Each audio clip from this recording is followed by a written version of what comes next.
bien te vêtir à cause de la considération que tu as pour ce dernier. Alors j'aimerais dire que la manière dont nous nous habillons le dimanche, cela reflète aussi la considération que nous avons pour celui que nous venons rencontrer. Dans le cas contraire, tu es simplement venu accompagner ceux qui sont venus rencontrer le roi. Rencontrer leur Père. Que le nom de notre Père soit glorifié ce matin. Le thème du message de ce matin,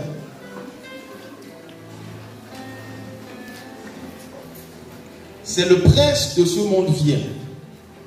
Point. Mais il n'a rien en moi. Le prince de ce monde vient. Point. Il n'a rien en moi. Jean 14, verset 30. Nous allons commencer la lecture du livre saint ce matin par cette référence. Jean 14, verset 30. Alors que je suis à la page, je me permets de faire la lecture. Voici ce que déclare le Christ. Je ne parlerai plus guère avec vous, car le prince du monde vient, point. Il n'a rien en moi. Genèse chapitre 3, Jean 14, verset 30. Maintenant, nous revenons en arrière. Nous ouvrons le livre du commencement, donc le livre de la Genèse. Genèse, le chapitre 3, en son premier verset. La Bible déclare ceci. Le serpent était le plus rusé de tous les animaux des champs que l'Éternel Dieu avait fait. Il dit à la femme, Dieu a-t-il réellement dit, vous ne mangerez pas de tous les arbres du jardin? La femme répondit au serpent, nous mangeons du fruit des arbres du jardin, mais quant au fruit de l'arbre qui est au milieu du jardin, Dieu a dit, vous n'en mangerez point et vous n'y toucherez point, de peur que vous ne mouriez. Luc, chapitre 4, verset 1.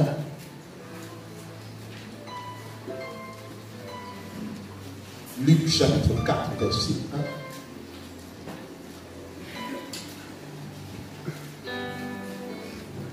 Luc, chapitre 4, verset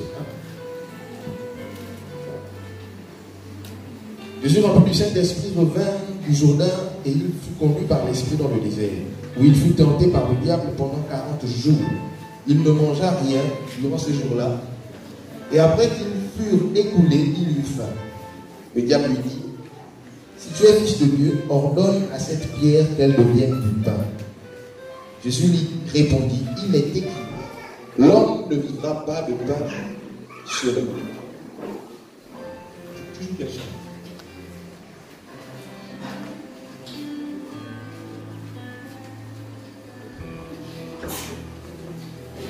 Quand il descend de moi.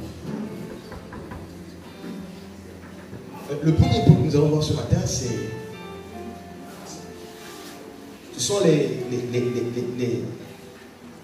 différentes, quelques formes d'attaque de l'ennemi. Premier point.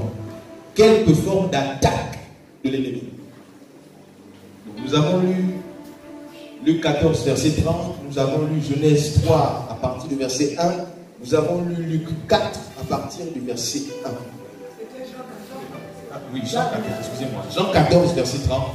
Genèse 3, verset 1. Luc 4, verset 1. Et le premier point que nous voyons ce matin, ce sont quelques formes d'attaque de l'ennemi. Nous avons tellement lu l'histoire de Joseph, nous avons tellement lu l'histoire de Samson, que je ne vais pas prendre du temps pour relire cela. Donc, je vais plutôt lire d'autres passages. Me permettez encore de lire un dernier passage. Apocalypse 12, verset 1. Je vais lire rapidement. Un grand signe parut dans le ciel, une femme enveloppée du soleil, la lune sous ses pieds et une couronne de 12 étoiles sur sa tête. Elle était enceinte et elle priait, étant en travail et dans les douleurs de l'enfantement. Un autre signe parut encore dans le ciel, et voici, c'était un grand dragon rouge, ayant 7 têtes et 10 cornes, et sur ces 7 têtes, 7 diadèmes. Sa queue enterrait le tiers des étoiles du ciel et les jetait sur la terre. Le dragon se tint devant la femme qui allait enfanter afin de dévorer son enfant lorsqu'elle aurait enfanté.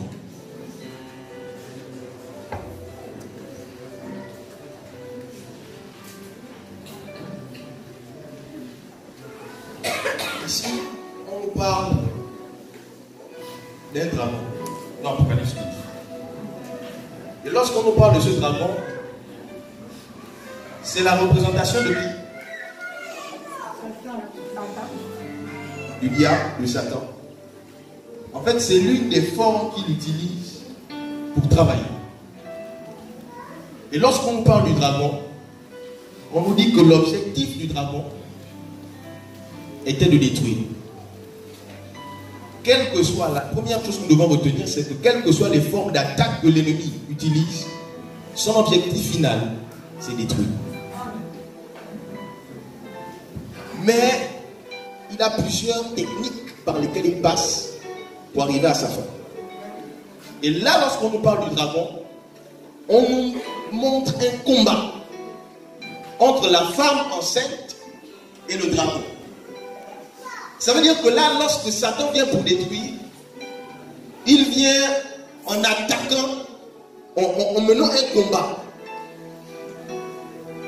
Alors, il y a des gens, il arrive à certaines personnes parfois de faire des sons, où ils sont poursuivis par des sorciers, poursuivis par des démons.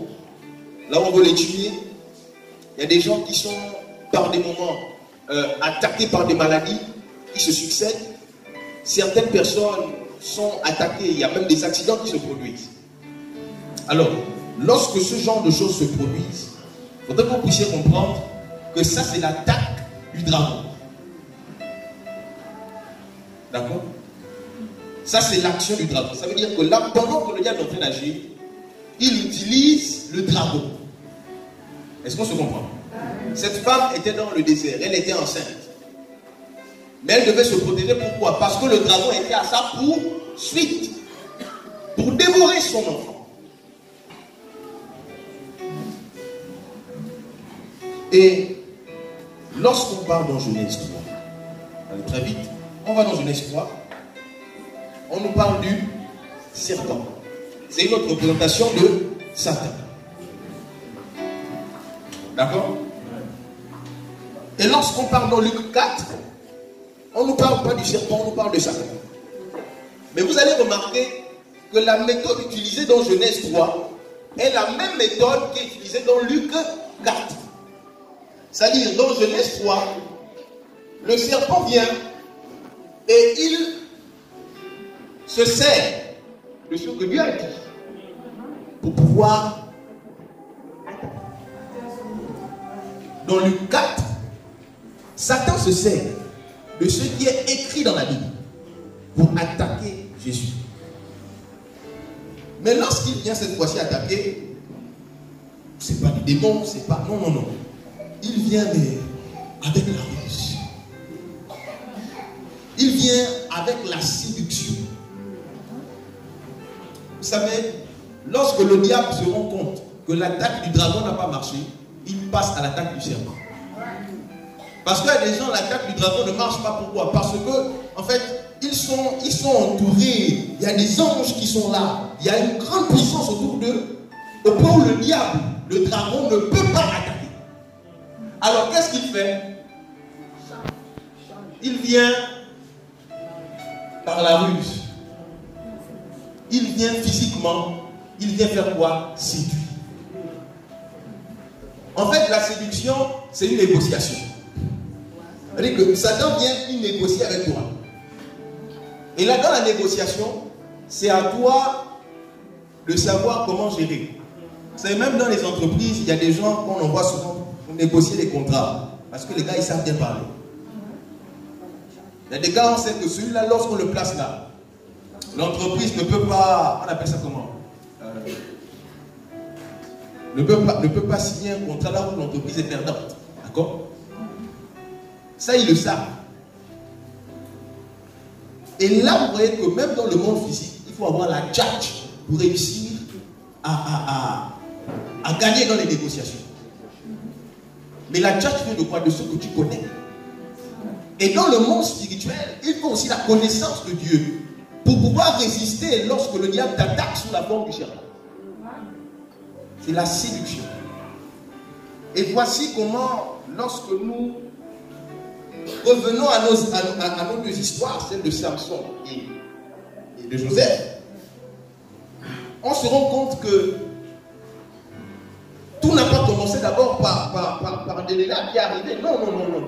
L'histoire a commencé avec la guerre entre les Philistins et Samson. Donc c'était l'attaque du dragon. Les Philistins ont commencé à attaquer Samson. Mais ils se sont rendus compte que l'attaque du dragon, ça ne marchait pas. Ils ont dit, bon, le gars là, il est trop fort. On va passer à l'attaque du serpent. Et ils ont envoyé qui? Delilah. Samson était trop fort. Je veux dire à quelqu'un qui est debout dans la prière, quelqu'un qui ne blague pas avec l'intercession, Satan ne passera pas par le dragon parce qu'il sait que les démons ne pourront pas t'atteindre. Il passera par le ciel. Prie, intercède, c'est bien. Mais lorsque tu demandes le serpent, il faut avoir la connaissance. Il faut avoir la connaissance. Je vois Jésus dans le désert. Jésus n'est pas en train de prier en langue lorsqu'il se retrouve devant Satan. Lorsqu'il est devant Satan, voyez-vous, Satan montre à Jésus tous les biens de ce monde.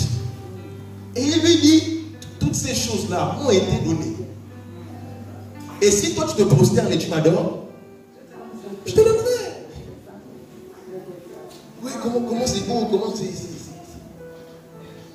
Mais là, malheureusement, il se retrouve, malheureusement pour lui, heureusement pour Jésus, il se retrouve devant, même pas celui qui connaît, mais celui qui a la connaissance.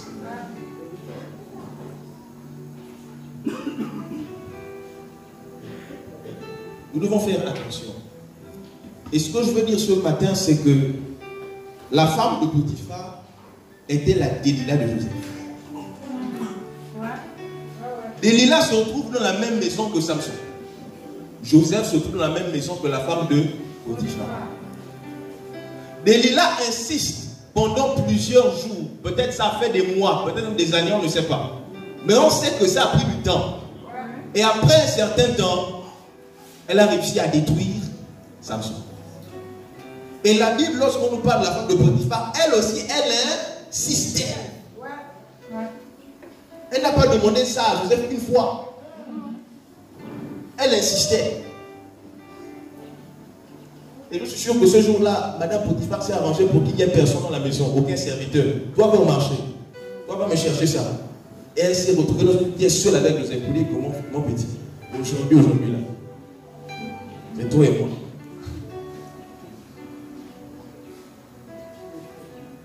Vous savez, ce qui te préserve, ce qui fait en sorte que l'attaque du dragon ne puisse pas fonctionner dans ta vie, c'est l'alliance que tu as avec Dieu. C'est ton alliance avec Dieu qui fait en sorte que les Philistins ne puissent pas détruire Samson. Alors, qu'est-ce qui se passe? Les Philistins se disent, le problème que nous avons, c'est l'alliance que Samson a avec Dieu. J'ai besoin de 2 personnes. 3 personnes. Allez rapidement, s'il vous plaît. Quelqu'un passe. Une 3e personne. Rapidement. Une 3e personne. Donc, vous voulez que ce soit les papas qui se lèvent, vous dites dedans. Tous les jeunes là, vous faites non. Vous aussi. Alors, mettez-vous comme ça. Voici Dieu. D'accord? Voici Samson. Alors, il y a une connexion entre Dieu et Samson. Ok? Et il y a aussi une connexion entre Joseph et Dieu. D'accord? Qu'est-ce qui se passe? Cette connexion-là représente quoi? L'alliance. Voici pourquoi Satan ne peut pas détruire Joseph, parce qu'il y a l'alliance. Voici pourquoi Satan ne peut pas détruire Samson, parce qu'il y a quoi? L'alliance. Alors, après avoir bien réfléchi dans leur laboratoire, ils se sont dit, nous avons compris que pour que nous puissions la terre, il faut que l'alliance soit brisée. Mais pour que l'alliance soit brisée, une personne extérieure ne peut pas détruire l'alliance. C'est celui qui est en alliance avec Dieu c'est lui qui a le seul. C'est lui le seul qui a le pouvoir de détruire son alliance. Qu'est-ce qu'il faut faire? Donc pour qu'il y ait séparation, pour qu'il y ait une cassure, pour qu'il n'y ait plus d'alliance, il faut une interconnexion. Voici pourquoi Delilah va faire quoi? Elle va venir entre Dieu et Samson pour briser l'alliance. Faites attention aux gens que vous faites rentrer dans votre vie. Parce que parfois leur objectif c'est juste de détruire votre alliance avec Dieu. Si vous remarquez qu'il y a une relation dans votre vie, amicale, amoureuse, je ne sais pas quoi, même une relation du travail, même une relation de famille, qui a tendance à vous amener à renoncer aux principes divins. Comprenez une chose, c'est Delilah qui veut briser l'alliance qu'il y a entre Dieu et toi. Mais soyons sûrs, dès que l'alliance est brisée, les Philistins sont là à côté. Ils ne sont pas très loin. Pourquoi vous asseoir, monsieur? Les Philistins ne sont pas loin.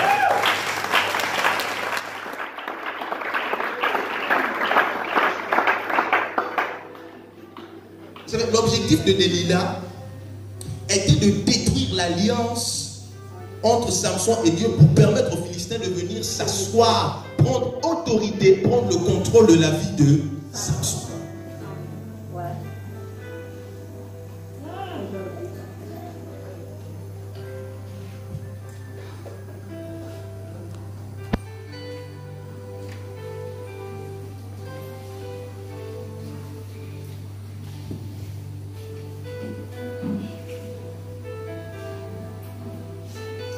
J'ai noté ici que le péché ne te donnera jamais ce que la sainteté va te donner. Le péché ne te donnera jamais ce que la sainteté va te donner. Je n'ai pas dit ce que la sainteté peut, mais ce que la sainteté va. Il y a une différence. Quand on dit peut, ça veut dire que c'est possible, comme il y a aussi... Non, je dis ce que va te donner la sainteté. C'est-à-dire on monte, on descend. La sainteté va te donner ça. Le péché ne te donnera jamais ce que la sainteté va te donner. Le péché t'empêchera d'obtenir ce que la sainteté doit te donner. Je vais m'expliquer. Ça veut dire que si tu obtiens de l'argent en commettant le péché,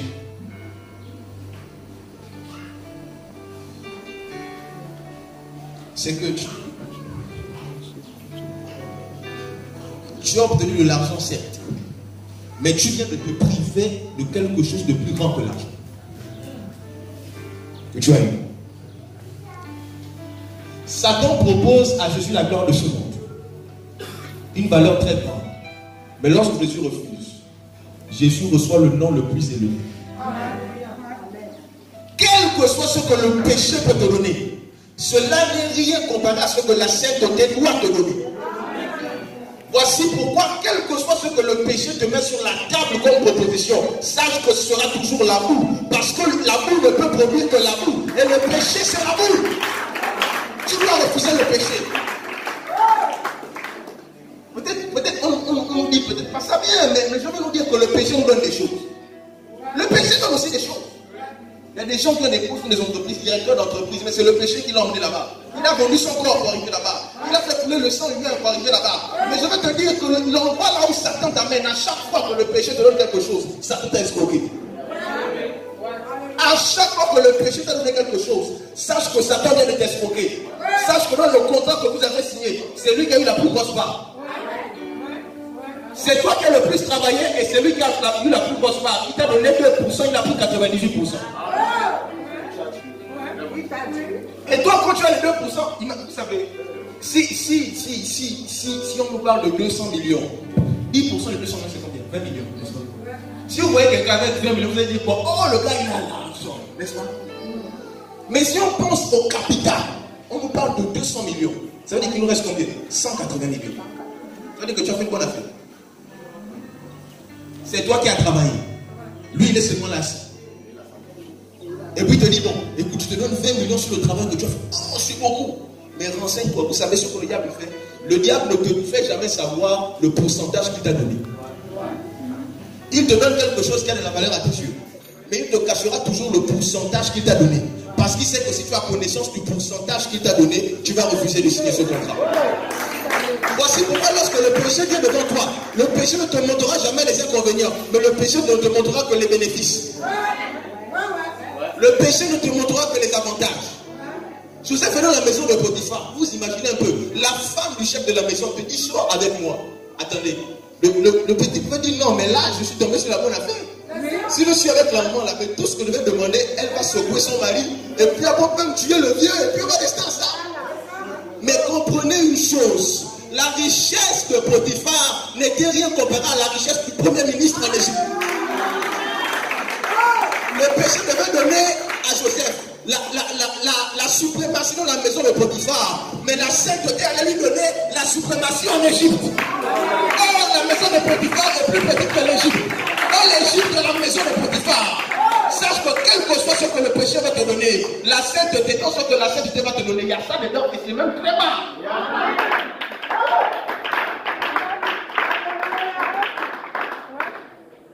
N'accepte jamais ce que le péché va te donner. C'est une escroquerie. Et le diable est le plus grand escroc qui existe. Le plus grand escroc. Vous savez, il y a des gens qui disent, oh non, les gens qui pensent, oh non, Satan mentait. Non. Dans ce jour-là, ce que Satan avait dit, je ne vais pas dire que c'était vrai. Mais ce que je veux dire, c'est que ce qu'il avait dit là, en fait, ça l'appartenait. Quand il dit à Jésus, je vais te donner la gloire de ce monde. D'accord? C'est vrai. C'est la gloire. Il allait la donner à Jésus. Il dit quoi? Il ne dit pas je vais te donner la gloire de ce monde parce que je l'ai. Il dit parce qu'elle m'a été donnée. Ça veut dire qu'il y a quelqu'un qui a donné à Satan la gloire de ce monde. Et ça s'est passé quand? Dans le jardin d'Éden. Parce que la gloire de ce monde avait été destinée à Adam et Ève. Et là, dans le jardin d'Éden, il y a eu une négociation, un échange. Les hommes qui ont choisi. Je parlais avec un pasteur dernièrement, et puis il disait, Satan leur dit, quand vous allez prendre ce que vous allez le manger, vos yeux vont s'ouvrir et vous serez comme des dieux. Il m'a dit, mais mon frère, c'est une escroquerie. Il dit parce que la Bible dit quoi? C'est Dieu qui dit, créons l'homme à notre image et à notre ressemblance. Ça veut dire qu'Adam et Ève étaient déjà comme des dieux. Ils étaient déjà. Mais ils ignoraient qu'ils étaient déjà. C'est-à-dire que ce que Satan leur proposait, ils avaient déjà ça. Et là, lorsque Adam et Ève ont cédé à la séduction, ils ont donné à Satan le pouvoir de son nom. Et voici comment Satan est devenu le prince de ce monde. C'est cette semaine pendant que je priais,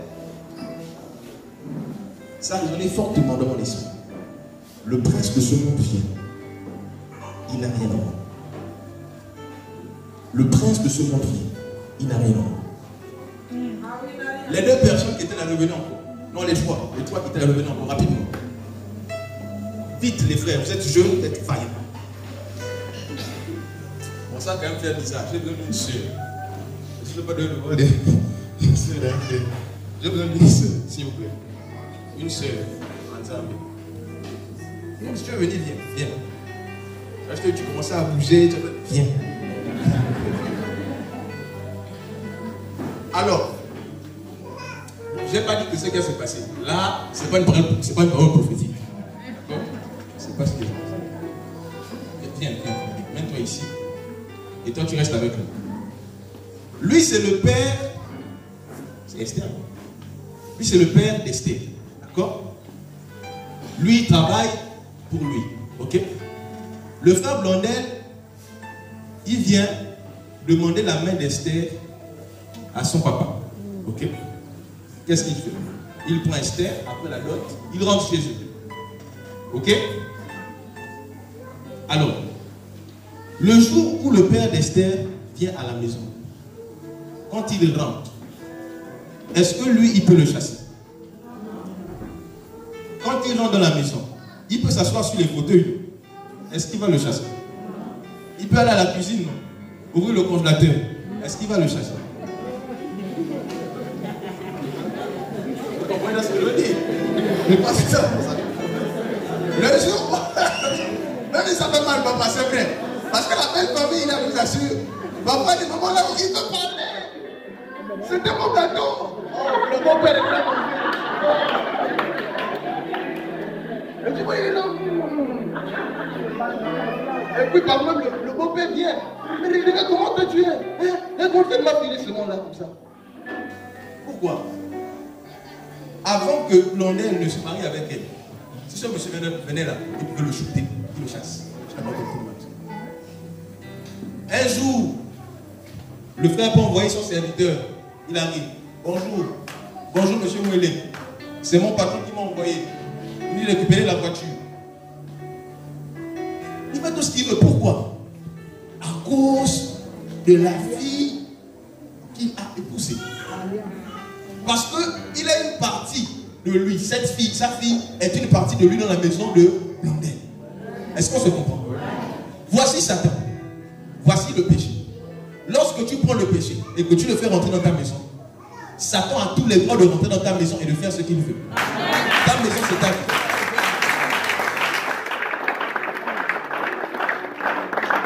Pourquoi je suis malade? Pourquoi je ne me sens pas bien? Pourquoi mon argent finit comme ça là? Satan te dit, hey, tais-toi. Prenez-moi l'argent là. Oh, prenez-moi l'argent là. Oh là, j'ai une fois d'aller à l'église. Tu vas aller à quelle église? Maladie, attaque-le. Non, oh, j'avais mal au ventre, je vous dis c'était grave. Mais quand on regarde dans le fond, la fille de Satan est là. Delilah est là. Delilah, c'est la représentation des Philistins. Elle est là dans ta vie, elle règne. Donc si tu veux être libre, il faut une séparation. Voici pourquoi Christ peut le dire. Christ peut dire le prince de ce monde vient. Mais il n'a rien de moi. Ça veut dire que quand il dit que le monde est le chasser, si lui sort, il va partir. Voici pourquoi Jésus peut se réclamer et dire que le prince de ce monde vient. Il n'a qu'à venir. Mais il n'a rien en moi. Ça veut dire que la maladie ne peut pas me toucher parce que Satan n'a rien en moi.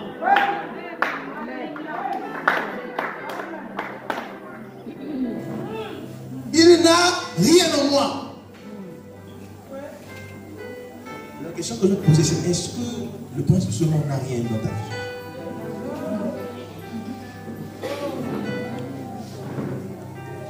Vous savez, il y a des moments là où tu es en train de prier, pendant que tu pries, oh Seigneur, souviens-toi de moi, Père éternel pour ce ministère. Yahweh, j'ai besoin de toi. Et puis, il y a une pensée qui te rappelle, ça fait 3 mois que tu avais prié, on t'avait donné 50 000, et puis toi tu as négocié, tu as pu avoir un article à 40 000, et tu as mis les 10 000 dans ta poche.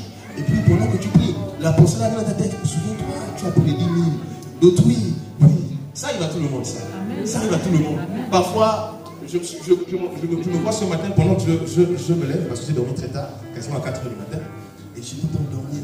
Et vous voyez, quand vous avez comme un pied dans le sommeil et un pied éveillé, en fait, le moindre bruit te réveille. Et puis pendant que je te dormais comme ça, je te dis, chérie, tu dors encore? Je dis non, je dors. Et puis après, il y a une voix qui me dit non, écoute, là ce que tu as dit là, c'était quand même faux. Et puis je me suis levé, je suis parti, j'ai dit non, c'est en fait, je dors encore. Parce que j'ai dit non, ça là c'est l'assurance de Satan. Le diable ne doit rien avoir dans ma vie. S'il vient, il va commencer à dire que le matin, souviens-toi, tu as dit que tu dormais. C'est un mensonge. Donc ça veut dire que moi, là, on m'a dit j'ai mis une semence. Il y a une semence de moi qui est en toi. Donc j'ai le droit de dominer sur ta vie. J'ai dit non, Satan, je suis désolé. Je vais aller dire à ma soeur que oui, je dormais. Et puis après, je vais dire à Dieu, Seigneur, pardonne-moi parce que j'ai menti. Le prince de ce monde vient. Il n'a rien à voir. Les formations peuvent faire leur liste. Les gens qui vont mourir. Mais pour que cette liste-là ait de l'effet, il faudrait que ils puissent trouver en toi la semence de leur maître. Tu ne peux faire ce que tu veux qu'avec ce qui t'appartient. Et lorsque en toi il y a la semence de l'ennemi, il y a un document qui atteste que ta vie est la propriété de Satan. Vous vous asseoir. Et sur ton terrain, tu peux faire ce que tu veux, tu peux construire comme tu veux, tu fais ce que tu veux. C'est ton terrain. Ma vie n'est pas le terrain de Satan. Qui vient faire ce qu'il veut. Je ne peux pas accepter ça. Je ne peux pas accepter ça. Je ne peux pas accepter ça. Vous savez,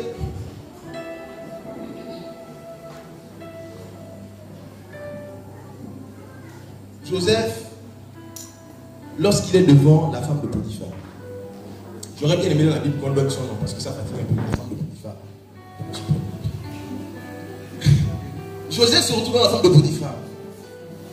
Et puis, la femme de Potiphar lui propose quelque chose d'alléchant. Mais Joseph refuse.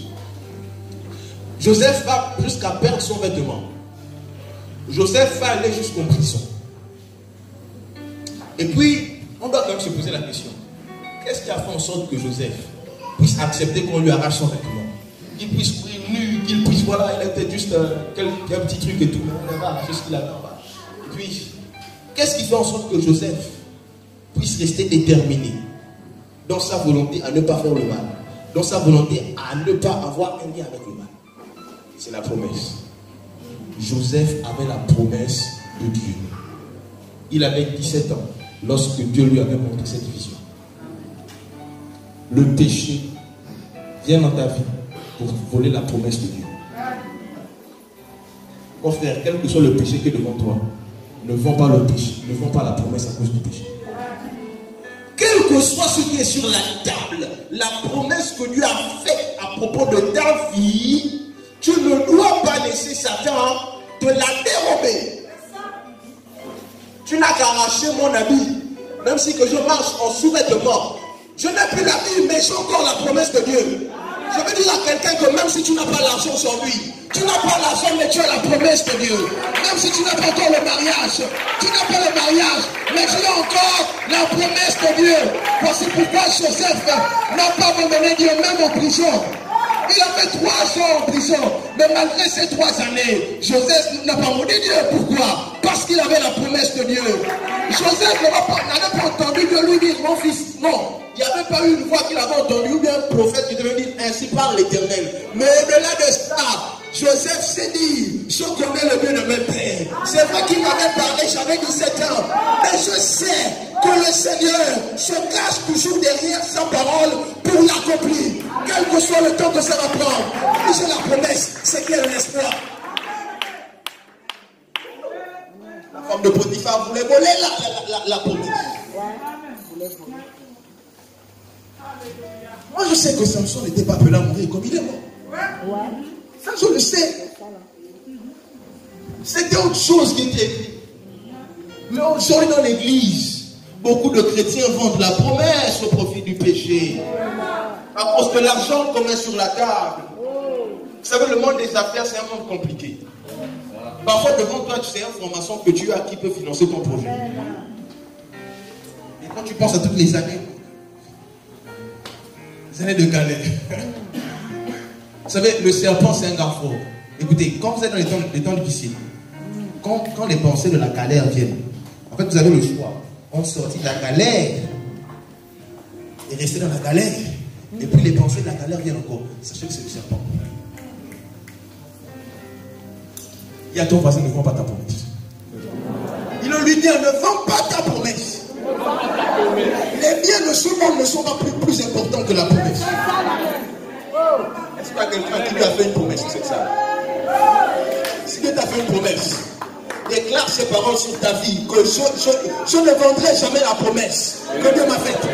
Non, déclare-le, si quelqu'un peut se lever, déclare ces paroles-là. Je ne vendrai jamais la promesse que Dieu m'a faite.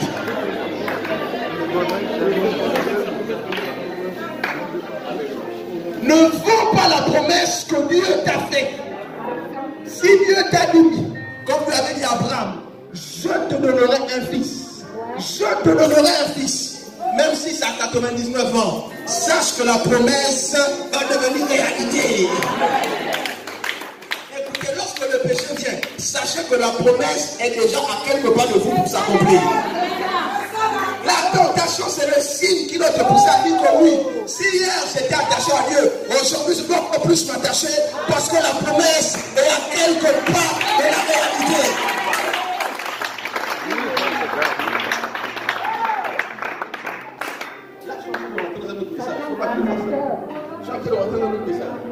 Pourquoi je dis ça, mais vous savez, La réalité, pour ceux qui me suivent souvent sur les réseaux sociaux, je dis que la réalité, c'est l'une des principes